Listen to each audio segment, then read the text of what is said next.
مقبوضہ کشمیر میں دھماکوں کے بعد کشمیریوں کی زندگی تنگ کیے جانے پر برمنگھم میں مقیم پاکستانی اور کشمیری کمیونٹی میں شدید غم و غصہ پایا جاتا ہے۔ پاکستانیوں نے جمعے کو برمنگھم کونسلیٹ کے سامنے احتجاج کا اعلان کیا ہے۔ ہمارے نمائندے عابد کاظمی سے گفتگو میں پاکستانی کمیونٹی نے کیا کہا، دیکھیے۔ یہ جو پلوامہ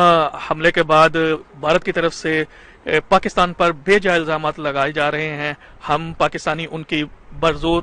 مذمت کرتے ہیں اور ہم یہ سمجھتے ہیں کہ کسی قسم کی انویسٹیگیشن کے بغیر بھارت کا الزامات لگانا جو ہے بہت سارے سوالات کو جنم دے رہا ہے۔ اب ہم یہ سمجھتے ہیں کہ ہم اس وقت جو ہے وہ اپنے کشمیری بہن بھائیوں کے ساتھ اور پاکستانی افواج کے ساتھ شانہ بہ شانہ جو ہیں وہ کھڑے ہیں۔ پلوامہ انسیڈنٹ کے بعد بھارت میں، جموں میں، کشمیر میں انتہا پسند ہندو نے کشمیری مسلمانوں کو ظلم و ستم کا نشانہ بنایا ہوا ہے۔ ہماری کشمیری بہنوں کو غرض ہاسٹل سے نکال کر ان کو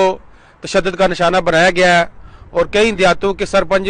نے کہا ہے کہ یہاں سے کشمیری مسلمان چلے جائیں۔ تو ایسی سٹیٹمنٹ جو انتہا پسند ہندو کی طرف سے آ رہی ہے کہ وہ ہمارے کشمیری مسلمانوں کے گھروں کو، بازاروں کو، کھیتوں کو، دکانوں کو جلا رہے ہیں، ہم اس کی بھرپور مذمت کرتے ہیں اور ہم مودی کو بتا دینا چاہتے ہیں کہ تمہاری 8 لاکھ فوج کشمیر میں شکست کھا چکی ہے۔ مقبوضہ کشمیر میں پلوامہ میں جو بھارتی فوج پر حملہ ہوا اور کئی ان بھارتی جو ہے وہ فوجی مارے گئے ہیں، اس کے بعد ہندوستان نے جو جنگ کی دھمکیاں دینا شروع کی ہیں، یہ کسی کے مفاد میں نہیں ہے۔ جنگ جو ہے اس وقت انڈیا اور پاکستان دونوں نیوکلیر پاور ہیں، اور دنیا کو بھارت کے ان